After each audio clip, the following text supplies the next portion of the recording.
وَلَقَدْ يَسَّرْنَا الْقُرْآنَ لِلذِّكْرِ فَهَلْ مِن مُّدَّكِرٍ. قال رسول الله صلى الله عليه وسلم: بلغوا عني ولو آية.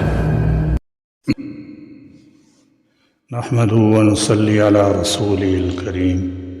أعوذ بالله من الشيطان الرجيم. بسم الله الرحمن الرحيم. عن أبي هريرة رضي الله تعالى عنه أن رسول الله صلى الله عليه وسلم قال: لو يعلم الناس ما في النداء والصف الأول ثم لا يجدوا إلا أن يستهموا عليه لاستهموا. سیدنا حضرت ابو ہریرہ رضی اللہ تعالی عنہ سے روایت ہے کہ رسول اللہ صلی اللہ علیہ وسلم نے فرمایا: اگر لوگ جانتے کہ اذان دینے اور پہلی صف میں کھڑے ہونے کی کیا فضیلت ہے اور پھر قرآن اندازی کے بغیر یہ سعادت حاصل نہ کر سکتے تو قرآن اندازی کرتے۔ اذان ہجرت کے پہلے سال شروع ہوئی اور اس کا سبب یہ ہے جب اس بات کی ضرورت پیش آئی کہ کوئی ایسی نشانی رکھی جائے، کوئی ایسی ترکیب کی جائے جس کی وجہ سے سارے لوگ نماز کا وقت پہچان سکیں۔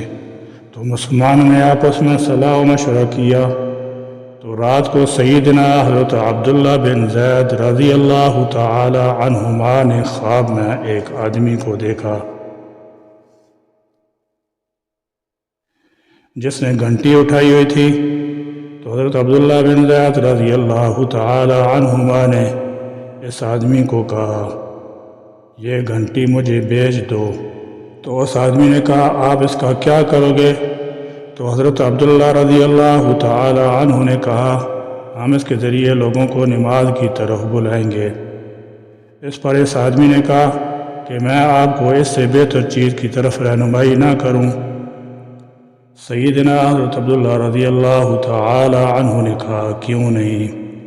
پس اس نے معروف اذان اور اقامت سکھلا دی۔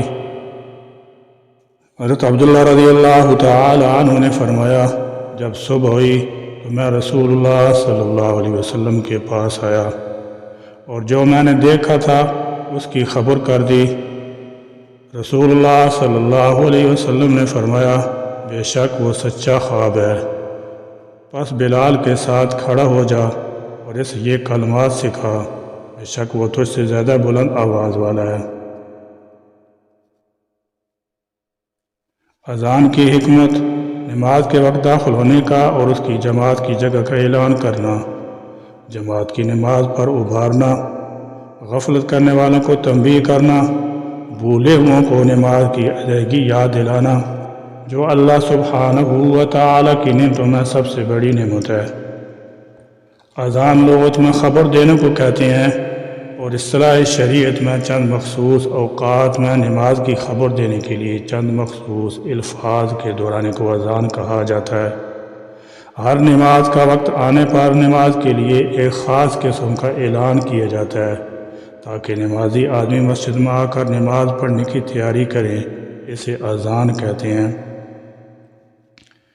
اس میں شک نہیں کہ اذان اللہ تعالی جل شانہ کے اذکار میں سے ایک عظیم ترین اور ایک اہم ترین ذکر ہے جس میں اللہ تعالی جل شانہ کی وحدانیت اور حضور نبی کریم صلی اللہ علیہ وسلم کی رسالت کی شہادت کا اعلان کیا جاتا ہے، لوگوں کو کامیابی و کامرانی کی طرف بلایا جاتا ہے اور اسلام کی شان و شوکت کا ایک بہترین عملی مظاہرہ کیا جاتا ہے جس کی مثال دنیا کے کسی بھی مذہب میں نہیں پائی جاتی، اور اذان اسلام کا شعار ہے، اس کی اہمیت اور عظمت مسلم ہے، اور مؤذن کا بھی بہت اونچا مقام ہے۔ احادیث میں مؤذن کی فضیلت کے سلسلے میں بہت ساری روایتیں وارد ہیں۔ یہی وجہ کہ اذان دینے کی اہمیت و فضیلت، اس کا اجر و ثواب احادیث روایات میں بکثرت وارد ہوا ہے۔ چنانچہ حضرت معاویہ رضی اللہ تعالی عنہ سے روایت ہے کہ میں نے سرور کائنات صلی اللہ تعالی علیہ وسلم کو یہ فرماتے ہوئے سنا ہے کہ قیامت کے دن سب سے اونچی گردنوں والے لوگ مؤذن ہوں گے،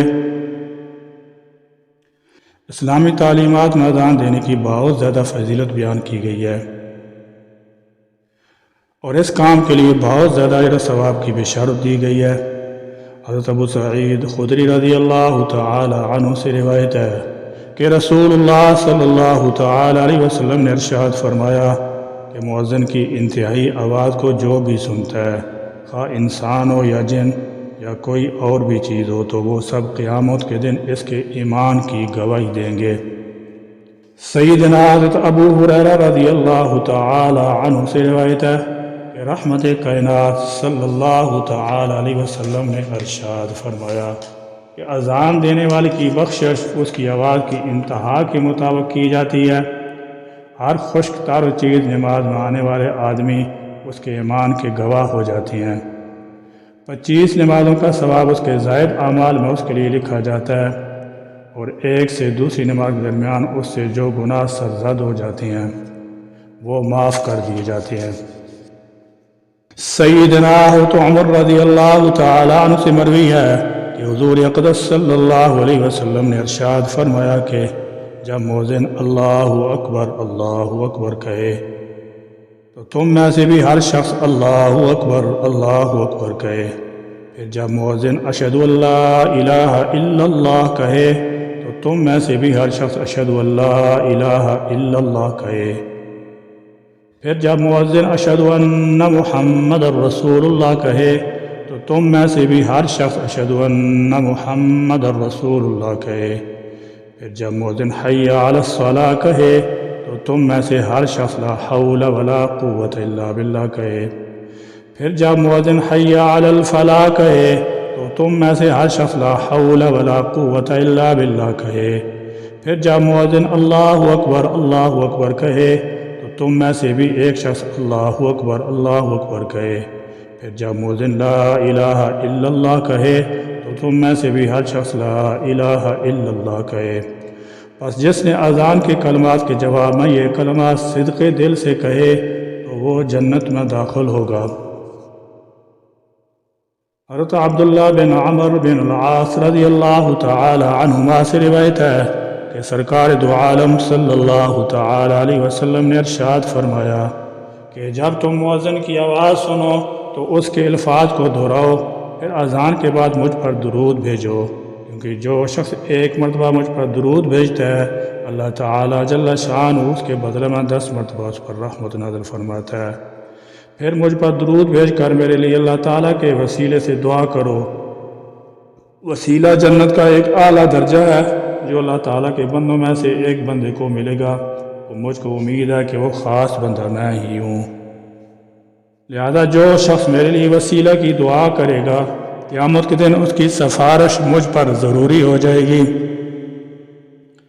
سیدنا حضرت ابن عمر رضی اللہ تعالی عنہما سے روایت ہے کہ رسول اکرم صلی اللہ علیہ وسلم نے ارشاد فرمایا کہ قیامت کے دن 3 آدمی مشک کے ٹیلوں پر ہوں گے، ایک وہ غلام جس نے اللہ تعالی جل شانہ کے بھی حقوق ادا کیے اور اپنے آقا کے بھی حقوق ادا کیے، اور دوسرا وہ شخص جو لوگوں کو نماز پڑھاتا ہو اور لوگ اس سے خوش ہوں، اور تیسرا وہ شخص جو روزانہ 5 نمازوں کے لیے اذان کہتا ہو۔ مؤذن جس طرح اذان کے ذریعے اللہ تعالی جل شانہ کی بڑائی کا اعلان کرتا ہے اور اس کی وحدانیت کا ترانہ گاتا ہے، اسی طرح کا اس کو اجر بھی رب العزت مرمت فرمائیں گے کہ قیامت کے دن یہ تمام انسانوں پر بلند مرتبہ ہوگا۔ اس کو امتیازی شان حاصل ہوگی، وہ ساری کائنات جس نے اس کی آواز سن لی ہے اس کے حق میں گواہی دے گی، یہ وہ اجر ہے جو حدیث میں مذکور ہے۔ لہذا اللہ کی رضا کے لیے جو اذانیں دی گئی ہیں، قیامت میں اس کا اجر اور اذان دینے والے سے متعلق جو فضیلتیں وارد ہیں انشاءاللہ تعالی اذان دینے والے کو وہ فضیلتیں حاصل ہوں گی۔ لہذا جب بھی موقع ملے یہ سعادت حاصل کرتے رہنا چاہیے۔ الغرض اذان دینے کے فضائل و برکات اور ان پر گراں قدر و اجر و ثواب کا ملنا احادیث روایات میں بکثرت وارد ہوا ہے، جن پر صحیح طرح سے عمل پیرا ہونا اور انہیں ٹھیک بجا لانا انسان کی بخشش مغفرت کے لیے کافی ہے۔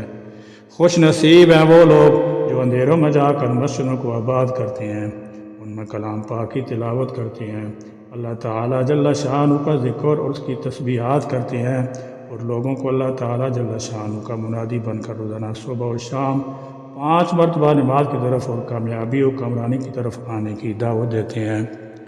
سبحانک اللہم و بحمدک اشہد ان لا الہ الا انت استغفرک و اتوب الیک وآخر دعوانا ان الحمد للہ رب العالمین۔